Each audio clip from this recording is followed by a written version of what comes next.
a Cybertruck owner participated in a tractor pull event. The Cybertruck finished the race second out of 17 participants, only losing out to a modified power stroke engine. The owner took dual-motor Cybertruck to a power pull event and pitted it against diesel-powered heavy-duty trucks, and it beat all the other stock trucks.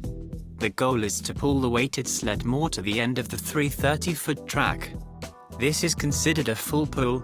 However, the further along it goes, the sled's mobile weight shifts toward the front, tipping it forward while a metal plate lowers to ensure it digs into the ground and stops the pull.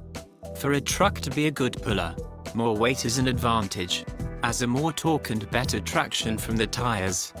The tri-motor Cyber Beast with some wider tires and extra weight over the rear axle would have performed better, and it would have beaten all other trucks.